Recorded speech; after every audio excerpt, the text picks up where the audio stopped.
Welcome to the Histories of Northamptonshire podcast series, and this episode, The Prologue. Recorded on location, each episode tells the story of one of the many and varied objects which are the focus of the exhibition A History of Northamptonshire in 100 Objects. The exhibition runs at the Northampton Museum and Art Gallery between the 20th of September 2025 and February 2026. Selected by local individuals, heritage groups and the museum's own curators, each object tells a different story from the county's past.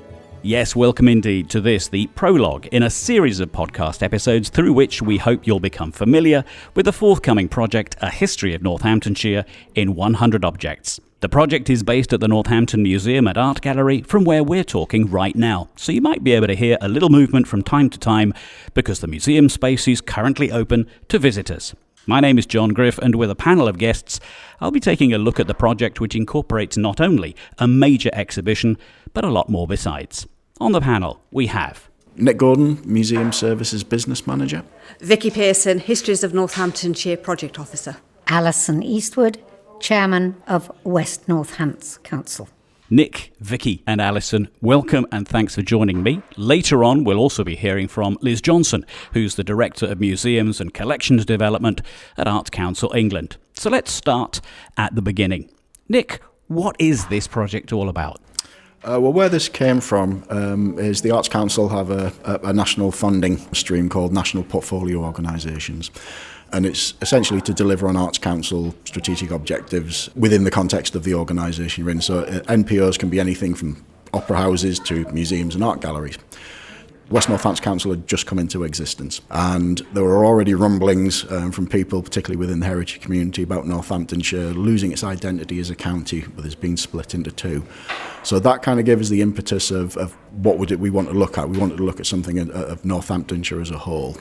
And we knew that we needed to move beyond the walls and not just have activity that would be happening within the museum. We needed to get out into the wider county. And it evolved from there. Prior to being at Northampton, I was at the British Museum just at the time when they did A History of the World in 100 Objects.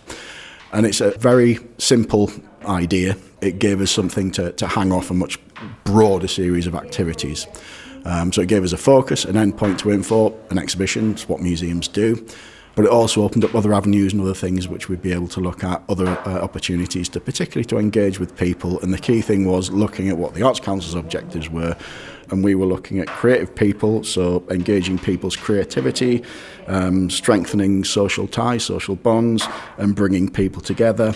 And the other one was cultural community, so providing a cultural offer to people within the West Northants area. Nick, thanks for that. That's the sort of helicopter view as to how the project came about. Vicky, there are a lot of strands to this project in its entirety. I haven't described an exhibition yet, because an exhibition is only part of the story. Exactly, yes. I mean, it's an umbrella project, and there's so many different strands to it. So, yes, we have the major exhibition that opens later this year, which is the culmination of the 3-year project. But alongside that, we're also looking at a series of podcasts and a new website, timeline website, an app to engage people to go out and explore the heritage across the county, displays in library cases across West Northamptonshire, education work, you name it, we're doing it.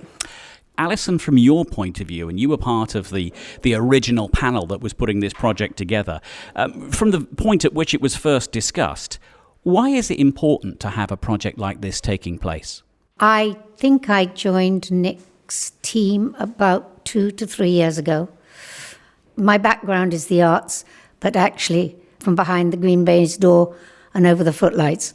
The one thing you learn about Northamptonshire is that it's, one, the best kept secret in the United Kingdom, and two, that people always passed through the Midlands.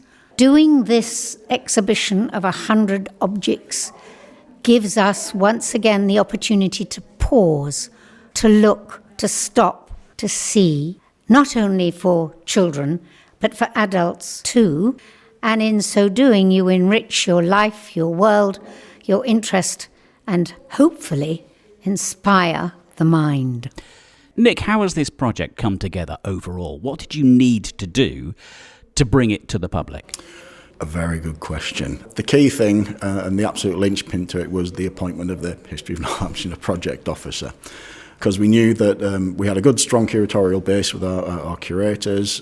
We knew a lot about our collections, but this wasn't about us just doing, here's 100 objects from the collection, which we are showing to you, the public, come and be engaged. I need to stress as well, this is A History of Northamptonshire. It is not the History of Northamptonshire. Yes, there are the greatest hits, if you like, in there. There are some objects you would expect to see in something which is a very, very broad survey of the history of Northamptonshire. But this was about getting people in to tell stories and to bring objects forward that you wouldn't necessarily think about, but they contribute towards the history of Northamptonshire. It's important to them, it's important to communities, it's important to that area, and it builds that much richer, more vivid picture of what Northamptonshire is, where it's come from, how it's developed, and how things have moved on. Thank you for that. Vicky, Nick's just been describing you. What were the logistics of pulling all of this together? I'll say again, it's not just an exhibition. There's a book, there's the podcast series. There are a lot of players in this project overall. There are sort of the first sort of stage of it really was to get our 100 objects and pull those together for our exhibition, because that really is the sort of foundation for a lot of the other elements of the projects to develop. And my first sort of task really was to look for those groups, communities, history organisations across the county and to get them involved, to get them to start off with, to nominate their objects that they wanted to tell the stories of in the exhibition. And once that fell into place and we got some fantastic responses from lots of different organisations, from just individuals that liked history to sort of like history societies and other museums across the county. Once we'd got that list, once we got those objects, we were able to start exploring those stories and working with those people and those organisations to tell them and to engage the public. So this is very much about people power for the people of Northampton and Northamptonshire. Yes, definitely. It was all about making sure that we got as many different people that we could involved with the subject, and we wanted it to reflect people's interests and people's connections and people's stories. So it was fantastic to get such a wide-ranging group of people, and also to involve other organisations and museums across the country. What have people been telling you about being involved? Well, the guest curators are fabulous. I mean, we've got, of the 100 objects, over sort of 50 of them have been selected by our guest curators, and we've held a number of meetings where we've got together and talked about all the various elements that they're doing. And they have been incredibly enthusiastic and engaged and so helpful in providing the information and the material that we need to actually generate the exhibition, the website, the app and everything else. I think they really take it as a starting point for their work that they're doing as well, and an opportunity for them to publicise and engage people in their own area. Well, recently I had the opportunity to talk to some of those participants, the people who have curated some of the items which contribute to the project. Why do they feel that the project should be taking place? I'm Steve Parkin from Pottersbury History Group. I think it brings people together. I think it's one of these things where you work in villages particularly, and you're sort of isolated looking at the history of a village. This is talking to people who have a similar interest across the county. I'm John Paul Carr. I'm a committee member for Rushton Museum. It's a fantastic opportunity for people to explore the history of the county through artefacts, through something that you can physically touch and see, and is associated with people, places and events throughout the county. Sandra Johnson, and I'm part of Collie Weston Historical and Preservation Society. For small villages like Collie Weston in the north of Northamptonshire, it's nice to have the opportunity to say, we're here, we have an interesting history, come and see us, come and visit us, and we'll tell you more about it. My name is Graham Evans. I am chair of the Northamptonshire Battlefield Society. Northampton and Northamptonshire has such a wide-ranging history. It touches so many aspects of life. It captures when we had kings here, it captured when we made pots, it captures when we made shoes, it captures when there were dinosaurs. It is so many stories about our county without classifying it as one thing or another. It's absolutely perfect for a place like this. Now, that's just 4 and only 4 of the voices of the project's guest curators, all of them suggesting items to go into the exhibition, to be featured in the book, and indeed to take part in the podcast series. There'll be more from them in a little while. Alison, let me come to you first with a background in culture, both professionally and politically too. What is your reaction to what those people have been saying about why this project should be taking place? Excitement.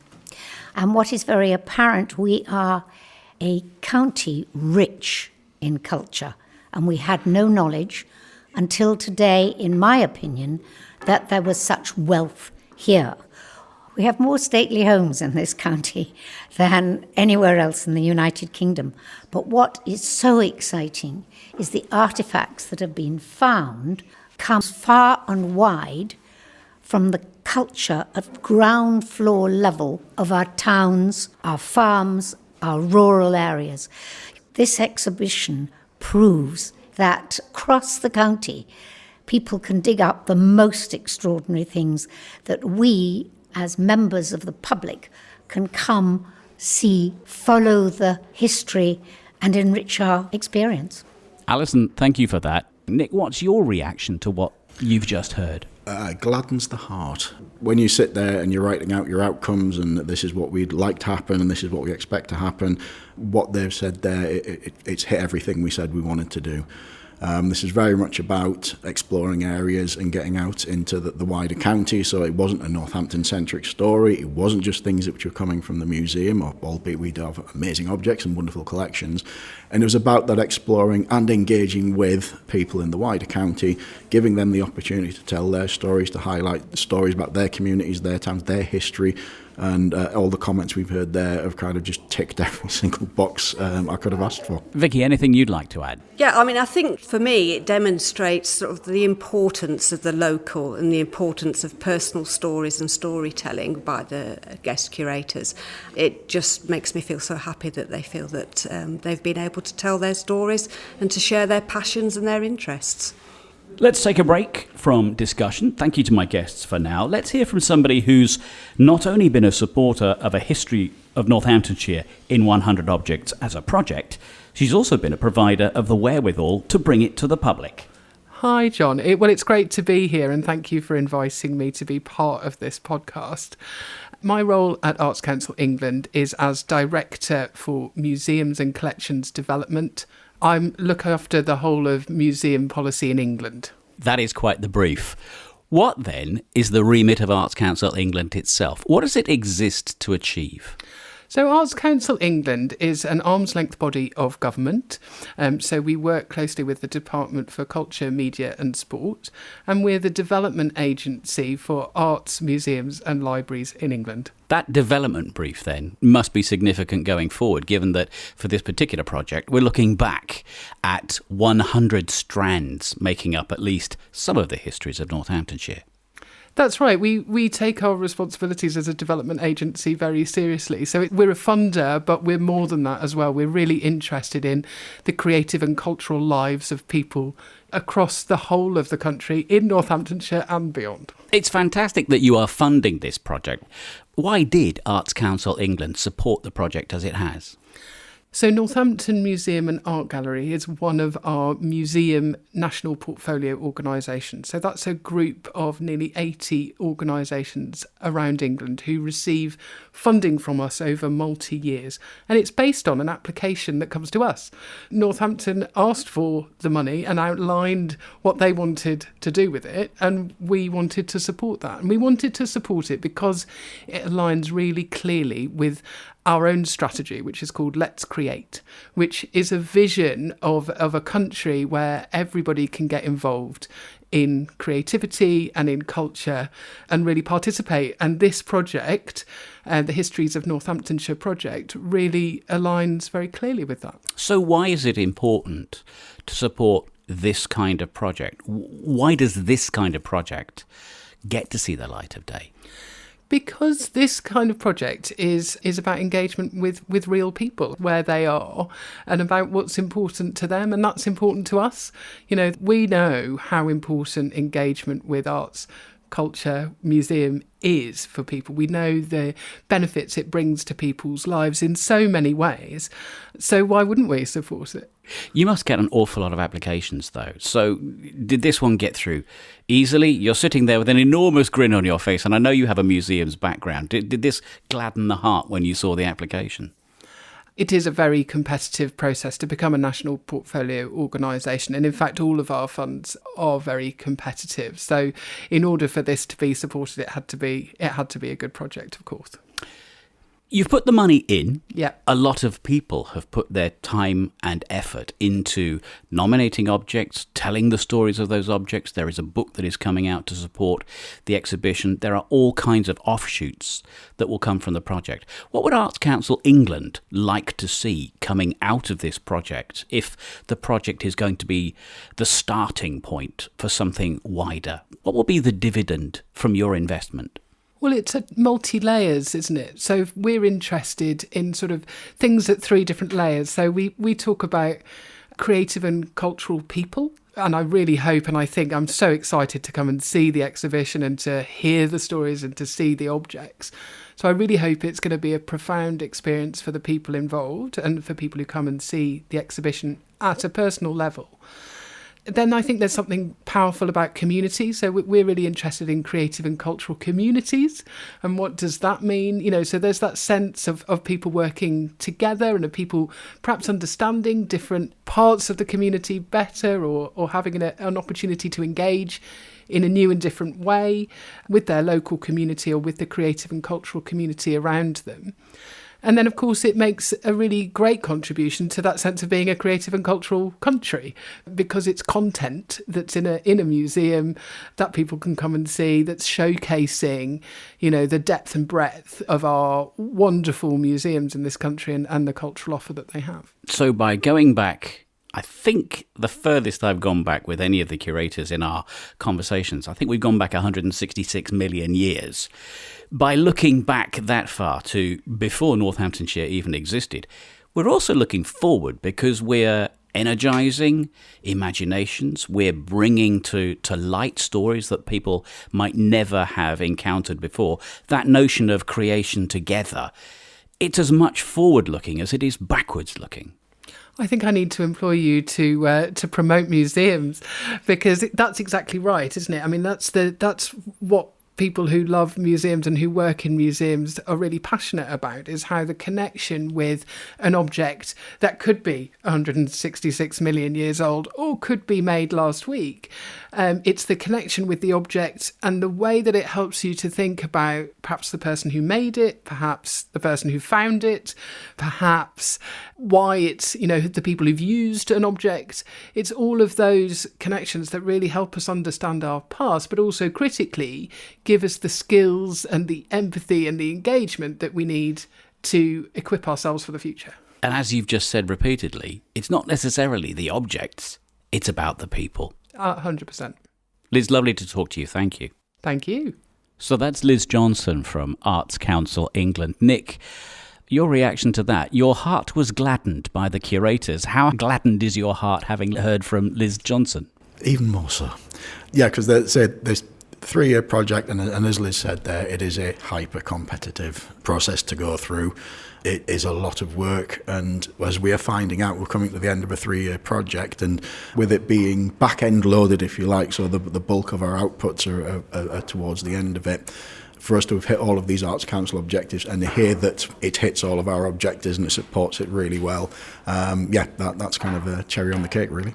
We've heard about Liz's aspirations for the project going forward, and we've heard how they align with what Arts Council England is hoping for the future.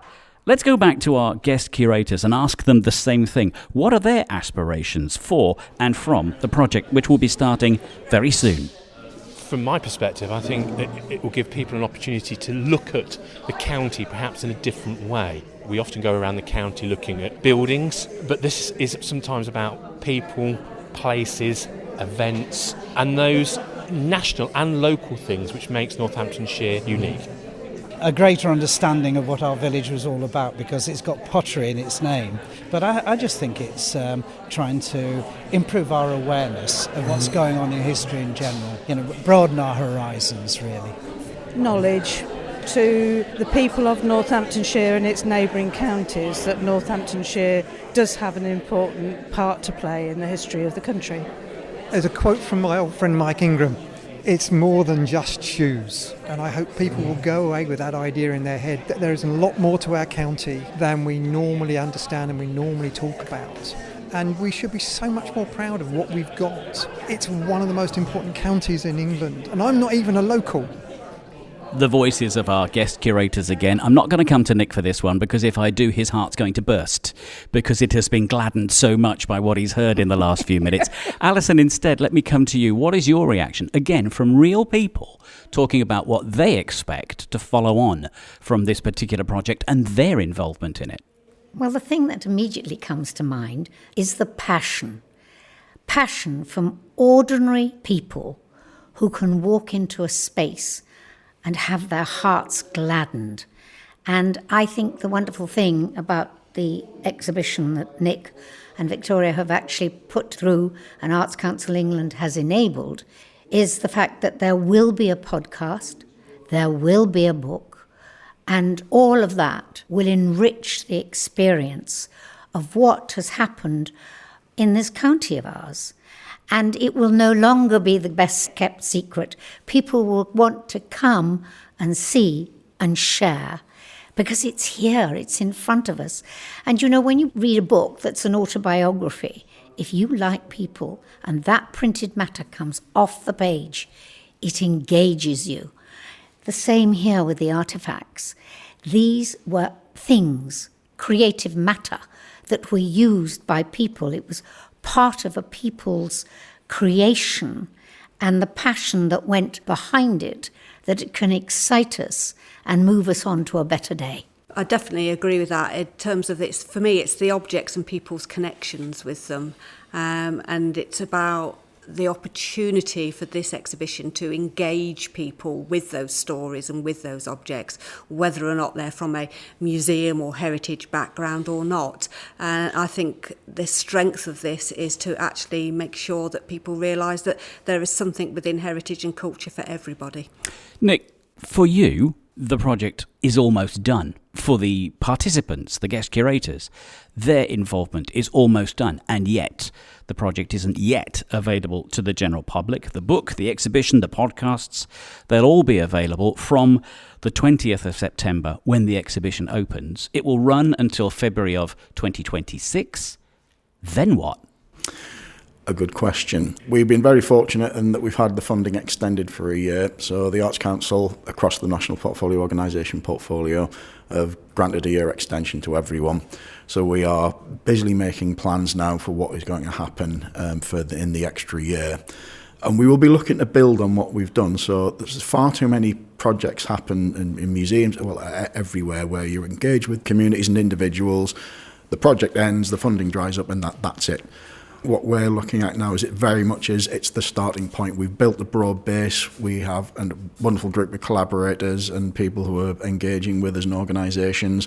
We want to expand that. We want to build on this. And the next year, the projects we're looking at, it will culminate in an exhibition again in very late. It'll be February 27, I believe. But it will be building on this. It'll be something which will be co-curation. It will be a lot of community engagement, and we'll take a lot of the lessons we've learned from this. It's worked fantastically, I have to say, and again, to sing Vicky's praises. She's done so much to bring this together, but we can build on that. The next element of the project, it can be bigger, better, and engage with more people. So this is the start of a journey then. It's by no means the start, middle, and end. This is the beginning of something. Absolutely, this is the beginning of something. And this, again, it's not just sort of the Art Council's aims and objectives and what they want to do through Let's Create.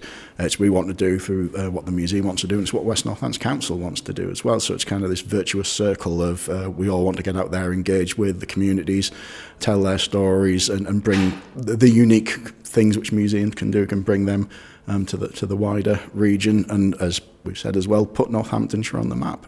Exciting and important times, and let's not forget, this is part of the history of Northamptonshire. This in its own right is a statement. It is a chapter which is part of the history of Northamptonshire. My thanks to my guests for this podcast, Nick Gordon and Victoria Pearson from Northampton Museum and Art Gallery, Councillor Alison Eastwood from West Northamptonshire Council, Liz Johnson from Arts Council England, and the voices, as you've heard, of our guest curators. Graham Evans, Sandra Johnson, John Paul Carr, Steve Parkin. We'll be back at the end of the exhibition next year in 2026 to review the project and those aspirations for the future. Until then, enjoy the A History of Northamptonshire in 100 Objects exhibition, its book, and its podcast series. Thank you for listening to this Histories of Northamptonshire podcast. If you would like to find out more about the objects or listen to other episodes in the series, go to www.northamptonmuseums.com. Alternatively, you can visit the Northampton Museum and Art Gallery, where you can see the A History of Northamptonshire in 100 Objects exhibition for yourself. The Histories of Northamptonshire project is funded by Arts Council England as part of the National Portfolio Programme.